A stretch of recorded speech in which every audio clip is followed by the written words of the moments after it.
Bapak-bapak, ibu-ibu, hadirin, hadirat yang dimuliakan Allah Subhanahu wa taala. Sebelum melanjutkan tema pembahasan, sebagaimana biasa kita bermohon kepada Allah Subhanahu wa taala agar apa yang kita lakukan pada pagi ini hendaknya mendapat keberkahan dari Allah. A'udzubillahi minasyaitonirrajim. Bismillahirrahmanirrahim. Alhamdulillahirabbil alamin. Assalatu wassalamu ala asyrafil anbiya'i wal mursalin wa ala alihi wa ashabihi rasulillahi ajmain. Allahumma ighfir lana dhunubana wa liwalidayna warhamhum kama rabbawna shighara wa li jami'il mu'minina wal mu'minat wal muslimina wal muslimat al-ahya'i minhum wal amwat bi rahmatika ya arhamar rahimin. Allahumma anzil sakinata wal barakata was salamata wal afiyata was sihhata ala hazihil jamaah. Rabbana atina fid dunya hasanah wa fil akhirati hasanah wa qina adzabannar. Alhamdulillahirabbil alamin. Kaum muslimin, Bapak Ibu, hadirin hadirat yang dimuliakan Allah, pembahasan kita terhenti pada al-yaumu al-akhir, hari akhirat, atau juga disebut dengan alam akhirat. Alam akhirat merupakan alam yang terakhir. Alam yang pertama alam arwah, alam ruh. Alam yang kedua alam rahim atau alam kandungan. Alam yang ketiga alam dunia yang sekarang sedang kita jalani. Suatu saat alam dunia ini pasti akan kita tinggalkan. Tidak ada yang hidup kekal di dunia ini. Setelah dari alam dunia, kita melanjutkan perjalanan menuju alam barzakh atau juga disebut dengan alam kubur. Setelah dari alam kubur, maka sampailah kita pada destinasi tujuan akhir perjalanan kita, yaitu alam akhirat. Setelah terjadi hari kiamat, ditiupnya sangkakala yang kedua, lalu manusia berkumpul di hadapan Allah Subhanahu wa taala. Wa nahsyuruhum jami'a. Kami kumpulkan mereka. Mereka di sini adalah manusia.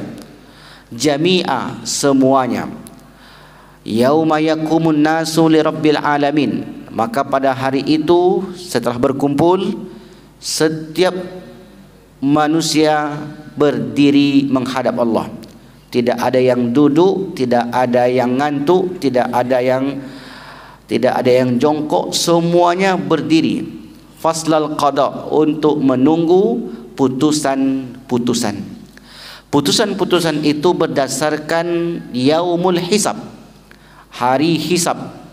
Hisab, bahasa yang sering kita dengar diterjemahkan menjadi hari perhitungan. Tidak salah kita kalau kita terjemahkan kepada hari perhitungan. Namun juga kita di sini menerjemahkannya dengan bahasa lain, yaitu hari pemeriksaan.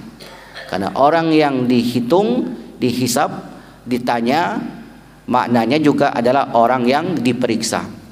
Maka selalu kita ilustrasikan, kita gambarkan, kalau seandainya pemeriksaan di dunia saja sangat ketat, maka di akhirat pasti lebih ketat.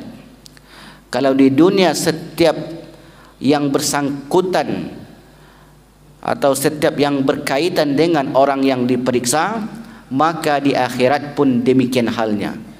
Kalau di dunia kita tengok di berita-berita, seseorang yang diperiksa, dipanggil supirnya, dipanggil pembantunya, dipanggil anaknya. Kalau di dunia saja pemeriksaannya semacam itu, maka di akhirat akan lebih dahsyat lagi. Memang pemeriksaan itu dahsyat, tapi kata Allah Subhanahu wa taala, tidaklah semua orang mendapati pemeriksaan yang sulit. Dan bahkan ada orang yang masuk surga tanpa hisab. Yadkhulunal jannata min ummati sab'una alfan. Masuk surga dari kalangan umatku 70.000 bighairi hisab, tanpa hisab. Ma'a kulli alfin sab'una alfin. Setiap orang dari 70.000 itu membawa 70.000. Jadi satu orang membawa 70.000. 70.000 dikali 70.000, 4,9 miliar. Coba buka kalkulator, bisa kita hitung. Nah, ini yang masuk surga tanpa hisab. Banyakkah jumlah ini, Ustaz? Sebenarnya tidak banyak jika dikalkulasikan dengan seluruh orang yang beriman kepada Allah. Jumlah itu sedikit. Kalau hari ini populasi dunia 8 miliar lebih kurang, nyaris tembus 50%-nya umat Islam. Berarti lebih kurang 4 miliar hari ini saja. Kalau kita hitung dengan orang-orang yang hidup sebelum ini, maka tentu jumlahnya sangat banyak. Dan dihitung pula dengan orang yang hidup di masa yang akan datang, tentu lebih banyak lagi. Artinya apa? Barangkali kita tidak masuk list dari 4,9 miliar ini. Kalau masuk, kalau ada yang terdata nanti satu orang, maka saya harap di antara kita ini kalau ada satu orang yang terdata, maka nanti di akhirat yang akan dibawa, tolonglah jamaah kita dahulu, jamaah lain belakangan aja. Misalnya nih, Pak Ketua kita dapat satu tiket, maka ingat-ingat kami, ingat juga saya, ingat yang duduk di tiang, ingat yang dekat pintu, yang ngantuk-ngantuk, ingat juga. Intinya apa? Intinya kalau ada satu orang saya di antara kita kelak yang mendapatkan tiket itu, maka dia diberi izin untuk memberikan syafaat 70.000. Ini dari satu jalur. Jadi banyak jalur juga, sama dalam kehidupan kita ini. Baik, kemudian Bapak Ibu yang dimuliakan Allah Subhanahu wa taala, maka sampai pula kita menjelaskan tentang hal-hal yang diperiksa. Kita urutlah mulai dari tanggung jawab kepada keluarga, kemudian penglihatan mata, pendengaran telinga, bisikan hati dan lain sebagainya. Tsumma latus'alunna yauma idzin 'anin na'im. Setiap nikmat yang diberikan maka akan diperiksa. Kedipan mata dan sebagainya banyak sekali, tak bisa kita hitung satu persatu. Lalu setelah kita list, kita buat daftar apa saja yang diperiksa, apa saja yang dihitung, maka mulailah dari semua nikmat yang Allah berikan itu, atau semua ibadah yang kita lakukan di dunia, diurut mana yang pertama diperiksa. Saya ulang lagi, sebelumnya kita jelaskan yang diperiksa itu tanggung jawab kepada keluarga, menjadi wakil wali kota termasuk diperiksa nanti.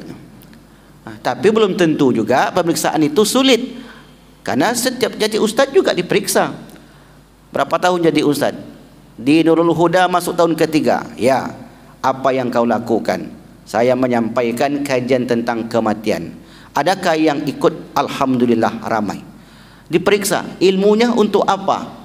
Seperti yang kita sampaikan sebelumnya, ada ilmunya itu ilmu la yuntafa'u bihi, ilmunya tidak mendatangkan manfaat. Hartanya, umur, waktu dan sebagainya. Dari semua yang diperiksa, maka diurutlah. Yang pertama-tama solat. Solat yang pertama-tama diperiksa. Hadisnya sahih. Kita bacakan hadisnya. An Abi Hurairah, dari Abu Hurairah radhiyallahu an qala Rasulullah sallallahu alaihi wasallam, Rasul bersabda, inna awwala ma yuhasabu bihi yaumal qiyamah. Inna, sesungguhnya, awwala, yang pertama-tama, ma yuhasabu, sesuatu yang dihisab, yang diperiksa, yang dihitung, bihi, dengannya, al-abadu, seorang hamba, yaumal qiyamah, pada hari kiamat, min amalihi, dari amal-amalnya. Di amal kita ni banyak sekali. Insya Allah amal-amal inilah yang akan menolong kita. Jadi amal ibadah itu tidak terfokus ibadah mahdhah. Solat, puasa, zakat, haji. Ini namanya ibadah mahdhah. Jadi amal itu bukan yang itu saja. Seseorang yang bekerja di luar, suami, istri, intinya suami dahulu. Kalau istri, dua dia dapat. Dia bekerja berpahala, membantu suaminya berpahala. Kalau tak bekerja, tidak masalah pada hakikatnya. Tapi karena mungkin suaminya kurang mampu, dibantu oleh istrinya, istri pun berpahala. Setiap pekerjaan yang dilakukan di luar sana, apapun itu, niatnya karena Allah Subhanahu wa taala, maka dihitung sebagai amal ibadah. Jadi amal ibadah ini spektrumnya, cakupannya luas sekali. Jangan dibayangkan ibadah itu di masjid. Kalau masjid ibadah, di luar masjid bukan ibadah. Ini cara pandang yang keliru. Jadi setiap detik yang kita lakukan, maka itu dihitung ibadah. Dahulu ketika ayah saya masih hidup, ayah saya ini pulang menaki, menderes, motong getah. Jadi waktu itu hujan gerimis, mampirlah di sebuah tempat. Kebetulan di tahun itu ada orang yang muat kayu ke truk kol diesel. Lalu kemudian ketika mampir di situ, adalah seorang yang anak muda, umur 25 tahun, ngomong ke ayah saya cerita ke saya ketika beliau hidup, besar pahala bapak ini. Bapak bekerja ke kebun untuk menafkahi anak-anak bapak dan istri keluarga bapak. Kata ayah saya, ini kan tanggung jawab saya. Kenapa pula saya berpahala? Bukankah pahala itu di masjid? Kata orang ini, kata anak muda ini, bukan pak. Ibadah itu dimanapun bapak berbuat. Bapak di kebun, bapak nanam cabai, cabainya dimakan tikus misalnya, atau nanam padi, padinya dimakan burung, kemudian bapak ikhlas dimakan oleh burung itu, maka keikhlasan itu dihitung sebagai pahala. Bapak punya kebun misalnya, kebunnya itu dimakan oleh burung, dan tiba-tiba dalam hatinya, Masya Allah, burung ini makan tanaman saya. Ikhlas ketika itu, maka setiap biji tumbuhan, buah-buahan yang dimakan oleh burung tadi mendapatkan pahala dari kita yang mengikhlaskannya. Sampai sedetail itu. Artinya apa? Dalam kehidupan kita sebagai seorang muslim, tidak ada satupun celah kecuali dihitung sebagai ibadah. Maka oleh karenanya, kalau yang kecil-kecil saja dihitung sebagai pahala, tentu yang besar lagi seperti mengurus orang. Jangan dianggap ketika seorang itu menjadi kepala daerah ataupun misalnya mewakili aspirasi masyarakatnya, kemudian dia berbuat dengan benar, itu jangan dianggap mereka tidak berpahala. Mereka akan mendapatkan balasan dari Allah SWT. Begitupun sebaliknya. Di sekecil apapun perbuatan itu akan dihitung, dipertimbangkan oleh Allah, dan sekecil apapun perbuatan buruk itu juga akan diperhitungkan oleh Allah Subhanahu wa taala. Lalu kemudian ayah saya tadi termenung. Baru pertama saya dengar orang berkata seperti itu, kata dia. Kemudian dikonfirmasi ke saya, betul yang diucapkan orang ini, ceritakanlah cerita tadi. Saya jawab, iya. Orang tua itu jika bekerja di luar, seorang istri yang bekerja di rumah, maka jangan anggap itu bukan pahala. Semuanya pahala. Nah, dari sekian banyak pahala amal ibadah yang kita lakukan, yang pertama diperiksa adalah solat. Karena ini yang paling penting. As-salatu imaduddin. Karena solat itu tiang agama. Wa man tarakaha faqad hadamaddin. Siapa yang meninggalkannya, maka sungguh ia telah merobohkan agama itu sendiri. Lalu kata Rasulullah, wa in fa in saluhat faqad aflaha wanjaha. Kalau solatnya benar, solatnya khusyuk, solatnya mendapatkan pahala, maka sungguh dia telah beruntung dan berhasil, sukses. Berarti ada solat yang dihitung, ada solat yang tidak dihitung. Apa contohnya solat dihitung? Kata Rasulullah, laisa minal mar'i as-salatu illa aqala minha. Tidaklah solat yang dilakukan seorang yang dihitung kecuali yang khusyuk. Jadi solat itu yang dihitung ketika kita khusyuk. Ketika tidak khusyuk tidak dihitung sebagai pahala. Makanya pahala solat itu ada yang 100%, ada yang 70%, 50%, 30% tergantung orangnya. Suatu ketika Ali bin Abi Thalib pernah diuji oleh Rasulullah. Ya Ali, sanggupkah engkau khusyuk solat dari awal hingga akhir? Kalau engkau sanggup, maka akan aku hadiahkan selendangku ini. Dia selendang Nabi itu warnanya hijau, rida. Macam punya Pak Khalifah tu, warnanya hijau, cantik. Itu sunnah Nabi, warna hijau tu sunnah Nabi yang disukai oleh Nabi. Kubah Masjid Nabawi warnanya hijau, putih dan hijau. Itu yang disukai oleh Rasulullah SAW. Lalu kemudian kata Ali, sanggup ya Rasulullah. Ali pun mulai solat. Allahu Akbar, Allahu Akbar, ruku. Allahu Akbar, tidak. Allahu Akbar, Allahu Akbar. Sampailah kemudian di sujud terakhir. Begitu beliau akan bangkit, Allahu Akbar, maka teringatlah oleh dia, kalau saya khusyuk maka saya akan mendapatkan hadiah dari Rasulullah. Kemudian dia bukalah salatnya dengan salam, Assalamualaikum warahmatullahi, Assalamualaikum warahmatullahi. Lalu kemudian Rasulullah tanya, ya Ali, apakah engkau mampu khusyuk dari awal hingga akhir? Awalnya Ali menjawab, ya, saya mampu khusyuk ya Rasulullah. Lalu kemudian dipikir-pikir kembali oleh Ali, ternyata ya Rasulullah, saya tidak mampu khusyuk dari awal hingga akhir. Pada bagian akhir saya teringat, kalau saya mampu khusyuk maka akan mendapatkan hadiah dari engkau. Apa jawaban Rasulullah? Begitulah manusia, tak akan mampu khusyuk 100%. Maka khusyuk itu maknanya Bapak Ibu bukan pula menghilangkan pikiran. Saya khusyuk Ustaz, enggak ingat apa-apa. Bukan itu khusyuk.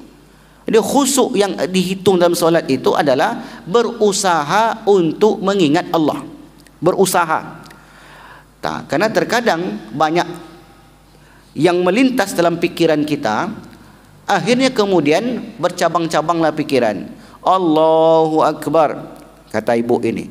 Yang teringat dia, nanti saya masak gulai patin. Kemarin patin dah mulai habis, langka pula sekarang. Mesin cuci tadi belum dimatikan lagi. Handphone letak di mana? Itulah yang terkadang mengganggu pikiran kita. Itu yang membuat kurangnya nilai solat. Maka kalau itu yang hadir dalam diri kita saat solat, apa yang harus kita lakukan? Boleh kita berbicara? Tidak boleh. Maka pikiran kita fokuskan kembali kepada solat kita. Kita berusaha ingat Allah. Kita tak tahu Allah, karena tak ada wujudnya di dunia ini. Hanya sifat-sifatnya saja yang disebutkan.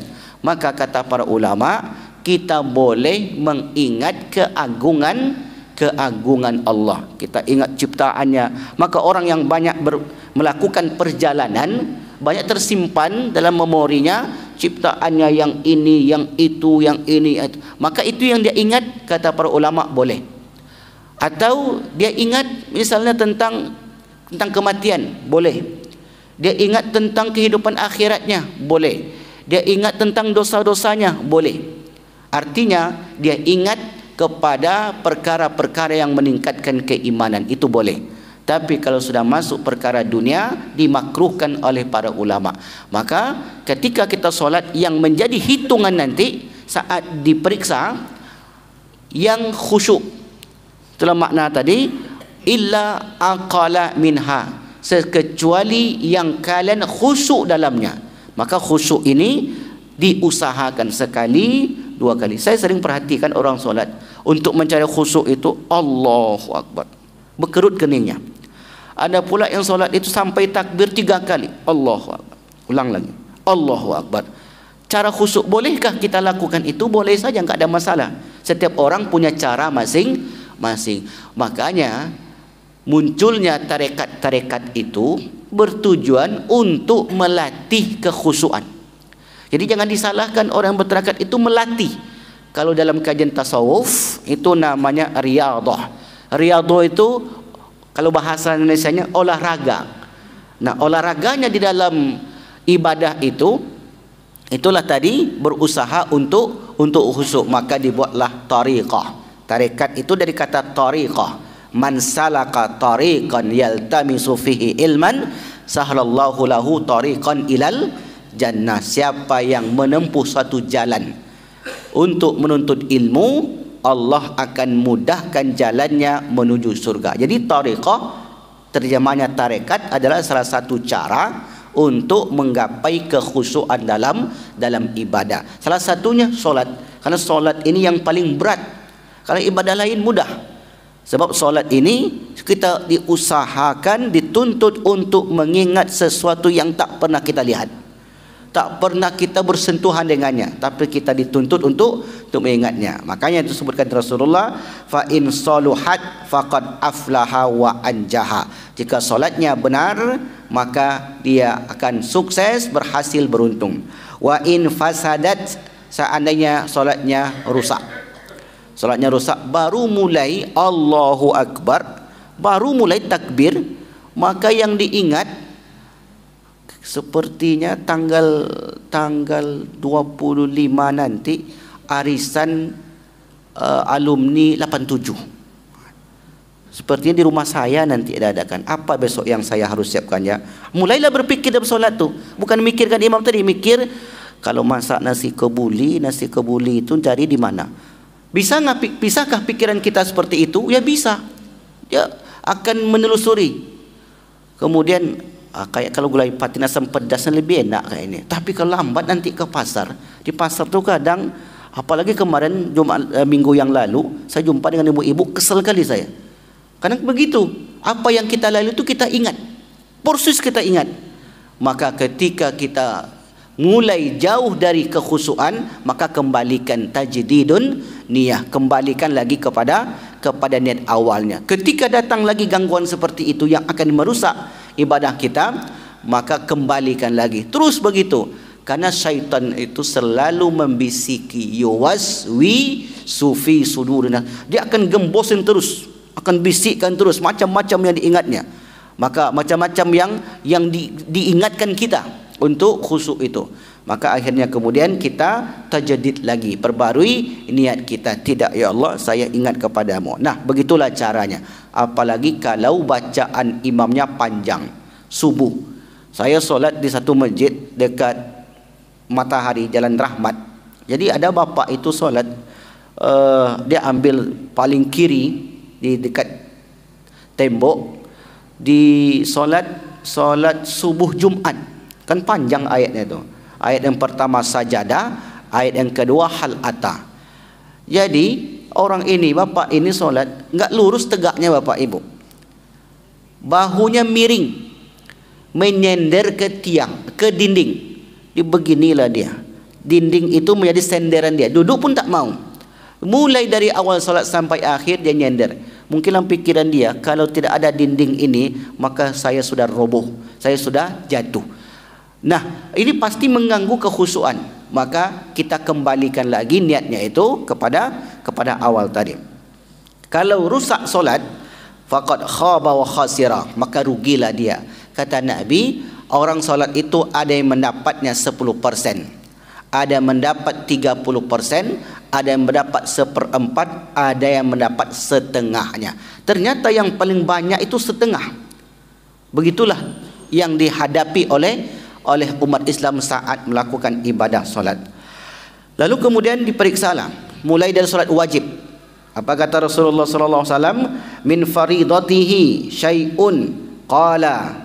Kata Rasulullah, maka kemudian diperiksalah solat 5 waktunya. Solat subuh, zuhur, asar, maghrib dan isya. Berapa kali solat dalam sehari semalam? 5 kali sehari semalam. Alhamdulillah. Checklist centang satu biru. Dapatlah satu. Kamu berapa kali solat? Kalau tadi yang sebelah solatnya 5 kali sehari, yang satu ini sekali 5 hari. Ini solatnya solat Jumat aja, absen. Kalau kamu, maka dilihat pula, dibukalah catatan perjalanan hidupnya di dunia, ternyata solatnya 2 kali setahun. Solat Idul Fitri dan Idul Adha. Kebetulan tahun itu solat lapangan, solat di lapangan. Maka orang ini ambil soft paling depan sampai di pelataran lapangan tersebut, tempat di mana solat ditegakkan.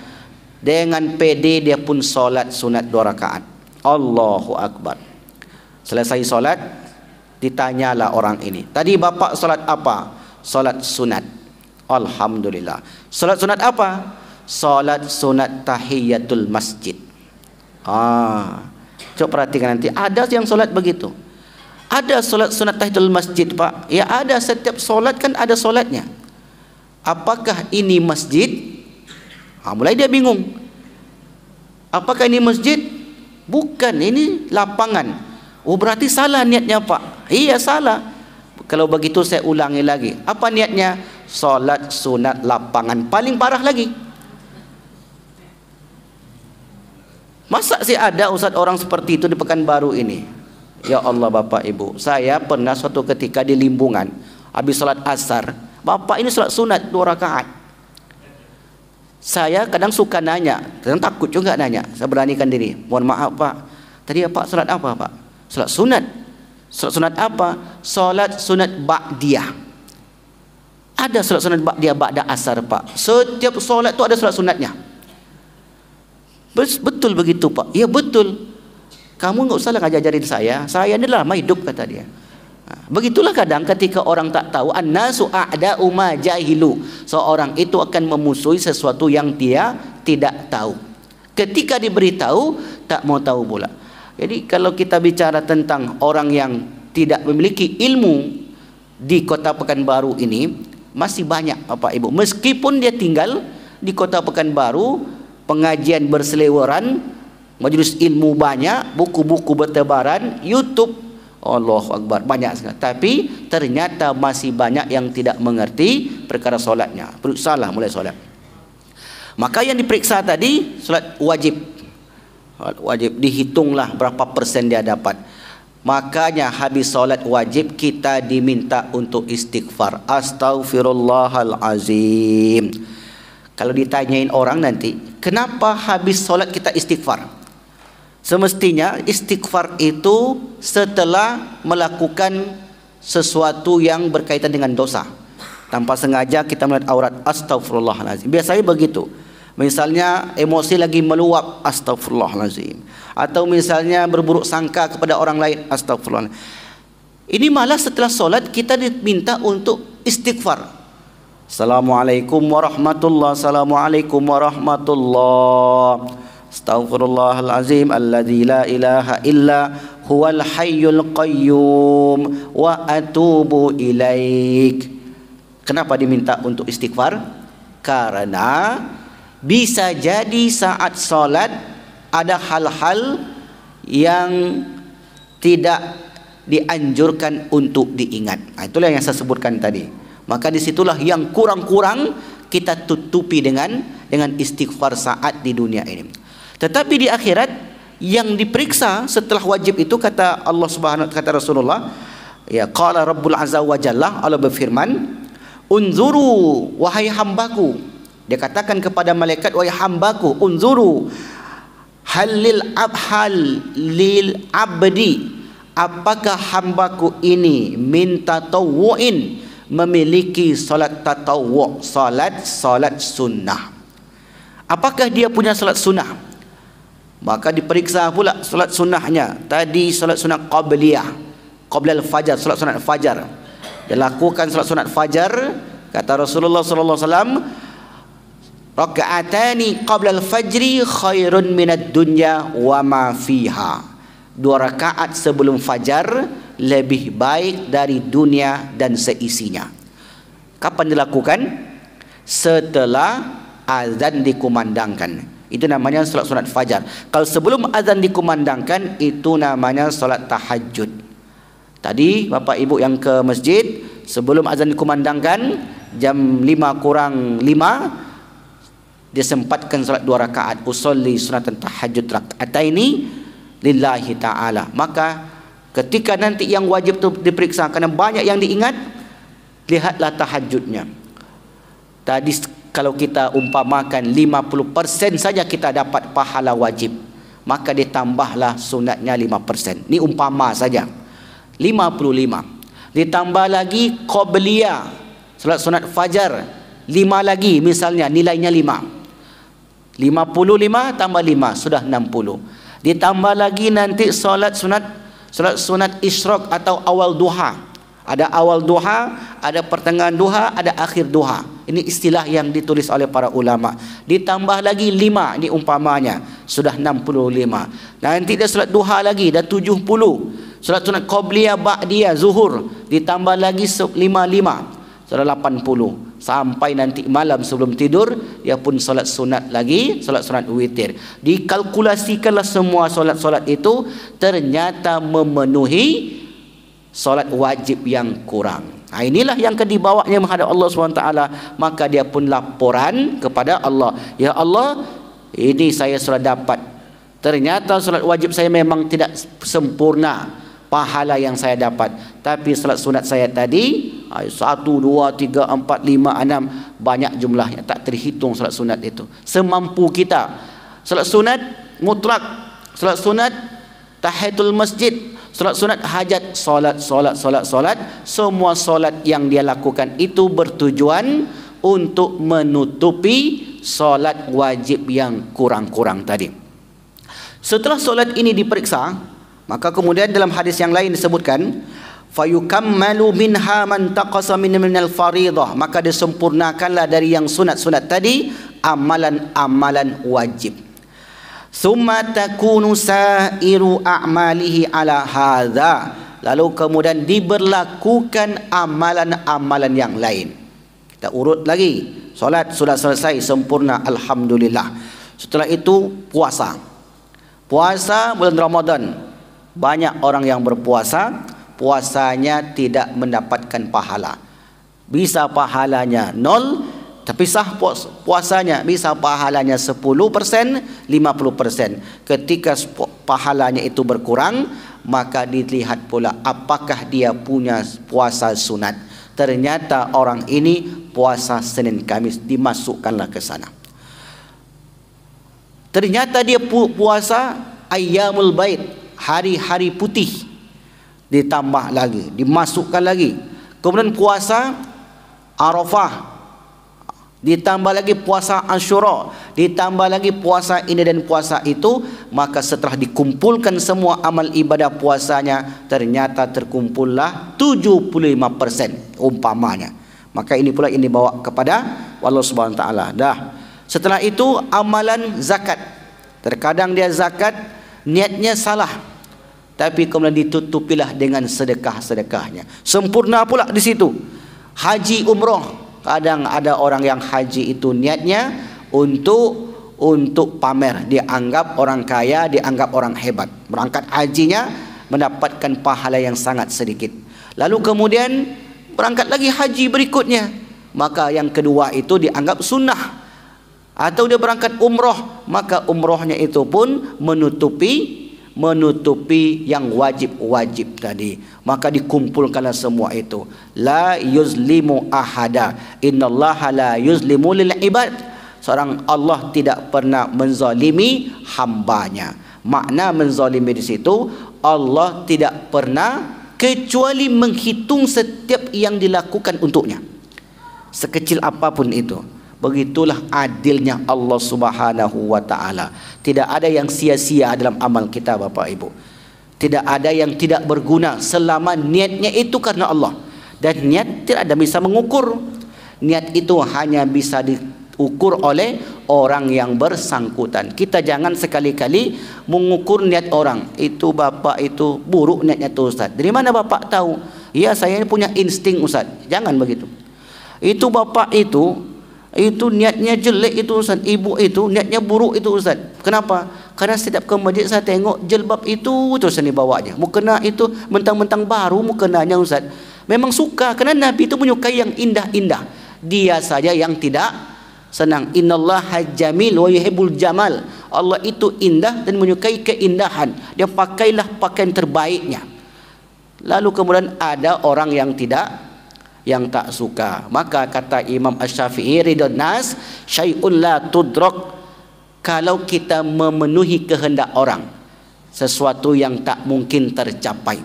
Jadi sebenarnya Bapak Ibu, dalam kata-kata Imam Syafi'i ini, kita mesti tebal telinga dari komentar-komentar orang. Enggak peduli apa komentar orang selama kita berada di jalan yang benar. Mu pakaian ini, pakaian itu, mu peci ini, peci itu, yang penting apa yang kita pakai itu bertujuan untuk mendekatkan diri kepada Allah Subhanahu wa taala. Diberlakukanlah setiap amal-amal yang lain. Maka setelah sempurna, itulah yang kemudian dibawa menghadap Allah Subhanahu wa taala, disempurnakan. Nah, ini masih menjelaskan tentang solat yang akan dibawa, puasa, haji dan umrah dan seterusnya. Lalu kemudian dalam solat itu ada satu dialog yang tidak ada pada ibadah yang lain.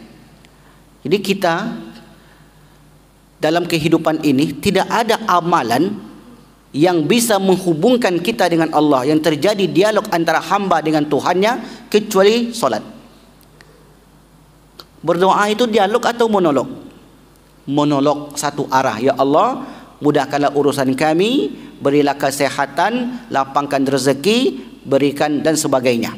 Tapi ketika solat, ingat Bapak Ibu, saat solat kita dituntut untuk membaca dengan perlahan makharijul huruf yang benar. Alhamdulillahi Rabbil Alamin. Saat itu Allah langsung balas, hamidani abdi. Segala puji bagi Allah, Tuhan semesta alam. Apa jawaban Allah ketika itu? Hambaku telah memuji aku. Nah, ucapan kita itu dibaca dengan benar. Karena Al-Quran ada aturan, ketika kita baca Alhamdulillah, huruf H kecil bermakna segala puji bagi Allah. Tapi ketika kita tukar H kecil dengan H besar, Alhamdulillah, perbedaan maknanya antara langit dan bumi. Alhamdulillah, segala puji bagi Allah, H kecil. Alhamdulillah, segala yang mati bagi Allah. Rabbil Alamin, Rabb Tuhan semesta alam. Alamin, ain, alamin. Kemudian ditukarlah oleh orang ini, alamin. Alam dengan alam beda maknanya, langit dan bumi. Alam artinya seluruh alam. Alam artinya sakit, jauh sekali. Alhamdulillahi Rabbil Alamin. Sebenarnya dalam mengaji itu, seni itu enggak penting. Jadi seni itu enggak penting. Yang terpenting makharijul huruf, keluar huruf, itu yang terpenting. Seni itu untuk mengenakkan telinga. Kalau kita bisa seni, alhamdulillah. Tak bisa seni, tidak apa-apa. Alhamdulillahi Rabbil Alamin, Ar-Rahmanir Rahim, Maliki Yaumiddin, Iyyaka na'budu wa iyyaka nasta'in, Ihdinas siratal mustaqim, siratal ladzina an'amta alaihim, ghairil maghdubi alaihim waladdallin. Setiap ayat-ayat yang kita baca dibalas oleh Allah. Ar-Rahmanir Rahim, asna alayya abdi, hambaku telah menyanjung aku. Bayangkan Bapak Ibu, tidak ada ibadah yang sesakral ibadah solat ini. Tidak ada ibadah yang seutama ibadah solat ini. Langsung kita dialog. Maka disinilah seorang hamba meluapkan isi hatinya di hadapan Allah Subhanahu wa ta'ala. Baik, masih ada waktu? Karena ini pembahasannya agak panjang. Kalau ada pertanyaan, kami persilakan insyaAllah untuk mengenai dialog antara Rabb, antara hamba dengan Rabbnya, akan kita uraikan dengan panjang di pertemuan yang akan datang. Baik.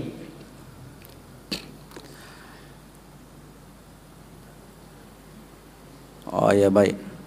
Ya, biasanya beliau duduk di sebelah kiri. Bapak Bukhari.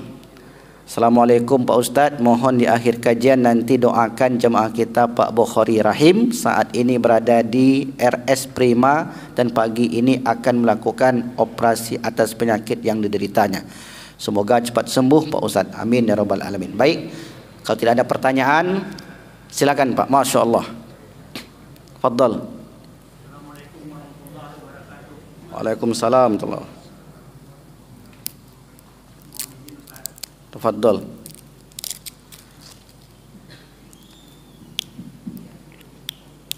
Tadi saya menangkap salah satu penjelasan Ustaz bahwa nilai kekhusyuan sholat itu, saya menangkap berarti walaupun kita berjemaah itu tetap berbeda-beda. Ada yang nilainya 100, ada mungkin 70 dan seterusnya.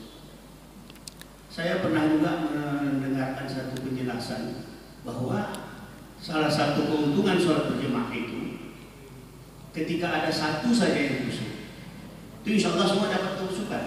Bahkan dikatakan kalau imamnya khusyuk, yang lain akan mendapatkan pahala khusyuk. Kalau ternyata imamnya tidak khusyuk, dilihat di saf kedua, saf pertama. Andai kata ada satu saja yang khusyuk, itu insya Allah semua mendapatkan. Bahkan kalau tidak ada satupun yang khusyuk, juga akan mendapatkan pahala khusyuk karena upaya dia untuk sholat berjemaah di masjid. Nah, sehingga kalau saya menangkap tadi ada dua pemahaman. Keuntungan kita berangkat ke masjid sholat berjemaah akan mendapatkan nilai khusyuk, walaupun tidak ada satupun yang dapat khusyuk, selama itu tidak berkaitan dengan rukun-rukun sholat yang memang bisa membatalkan. Mungkin mohon terima kasih. Baik, ya. Penjelasan itu dikiaskan kepada solat jamaah diwakili oleh imam. Jadi dikiaskan oleh para ulama, solat jamaah, kita jamaah itu diwakili oleh imam. Makanya tanggung jawab imam itu besar. Ketika jamaah itu tidak baca apa-apa, misalnya mu'alaf tidak ngerti Al-Fatihah, apalagi ayat, tak ngerti bacaan-bacaan ini, semestinya Fatihah itu rukun dan memang rukun dalam solat, tapi kemudian orang ini tak bisa baca. Ketika dia berimam, maka terwakililah. Jadi apa yang dilakukan oleh imam, maka imam baca Al-Fatihah, sah solat, maka makmum tadi walaupun tak baca, maka sudah terwakili oleh imam. Dikiaskan pendapat ini kepada kekhusyuan. Ya, ini ada ulama yang berkata seperti itu, dikiaskan. Ketika seorang itu berjamaah, maka kemudian semuanya tertumpu kepada imam. Ya, jadi kalau imam itu sempat dia berbohong misalnya, dia batal wudhu, tapi kemudian tidak mau berwudhu, apakah jamaahnya berdosa? Solat jamaah tetap sah solatnya. Yang tak sah imam. Dan bahkan dia menanggung semua dosa-dosa yang ada pada imam itu. Makanya jadi imam itu berat Ustaz. Jadi antum harus usuk Allahu Akbar karena ayatnya sudah hafal, lalu kemudian pikirannya kemana-mana, maka terwakilkanlah apa yang kami ini. Cuma pendapat ini dibantah oleh ulama yang lain. Kenapa dibantah? Misalnya begini, makmum itu karena sudah lama bertarekat khusyuk solat, taruhlah 100% misalnya, imam baru mulai jadi imam, gak bisa fokus. Taruhlah imam itu dapat pahala kekhusyuan 50%, makmum 100%. Apakah makmum yang 100 ini mau diwakili oleh yang 50? Tentu tak mau. Jadi memang di sini kalau imam itu dapat 100%, maka makmum terwakili. Tapi kalau imam itu kurang khusyuk, maka makmumnya yang khusyuk. Karena kenapa dia khusyuk? Dia dah hafal Quran juga, kemudian sudah ikut suluk, sudah ikut pelatihan untuk khusyuk, maka mampu dia khusyuk 60-70%. Imamnya masih muda, umur baru 30, biaya anak banyak. Allahu Akbar, SPP mau dibayar lagi katanya. Dapatlah khusyuknya 40% saja. Maka itu tidak terwakili.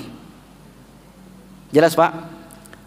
Kan tak mau kita yang makmum ini yang tadi kita dapat 70, imam 30, dah dilimpahkan ke imam, biarlah kami 30 Ustaz. Nah, tidak begitu kata para ulama. Tapi kalau imam itu sudah melebihi kekhusyuan makmum, maka di situ sudah terwakili. Tapi kalau imamnya itu di bawah kekhusyuan makmum, maka tidak mengakomodir seluruh kekhusyuan makmum tadi. Sampai di sini bisa dipahami Bapak Ibu? Maka di sinilah pentingnya. Jadi imam itu kata para ulama tidak mengedepankan hafalan saja. Jadi dari imam itu bukan hanya hafalan. Yang dipertimbangkan yang pertama ilmunya. Karena ilmu yang buat dia khusyuk. Kemudian umur. Misalnya nih sama-sama hafal 30 juz. Yang satu umurnya 30, yang satu umur 35. Mana yang didahulukan? Yang lebih tua. Nah, bukan itu aja, tambah lagi, mana yang lebih dalam ilmunya.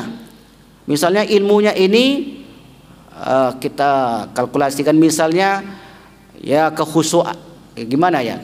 Tingkat strata lah misalnya. Tapi itu tak bisa jadi standar. Taruhlah misal keilmuannya 50%, sementara orang ini 100%. Maka yang didahulukan yang lebih banyak ilmunya. Kalau ada yang sudah menikah dan ini yang belum menikah, 30 juz, umurnya sama, ilmunya sama, hafal hadis, hafal Quran, tapi yang ini lebih dulu menikah, maka yang dahulukan orang yang sudah menikah tadi. Nah, empat-empat ini sama, maka dahulukan orang yang lebih dahulu hijrahnya. Begitulah standar untuk menjadi imam. Jadi tidak serta-merta hafalan dan bacaannya bagus, baru nanti yang kemudian ditambahlah bacaannya yang bagus untuk menambah kekhusyuan. Kalau kita solat di Mesir itu Bapak Ibu, bacaan sebagian imam itu ya tidak enak di telinga, seninya, tetapi makharijul hurufnya luar biasa. Nah, itulah yang terpenting. Jadi untuk menjawab tadi, jadi imam itu mesti betul-betul diperhatikan karena kekhusyuannya akan bergantung untuk makmum. Tak khusyuk dia bisa berdosa. Kalau dia kemana-mana pikirannya, maka dia menanggung dosa daripada makmum tadi. Ustaz ya, maka mulai hari ini antum harus berusaha untuk khusyuk. Antum nanti mewakili, yang diwakili yang dibawa kekhusyuan makmumnya.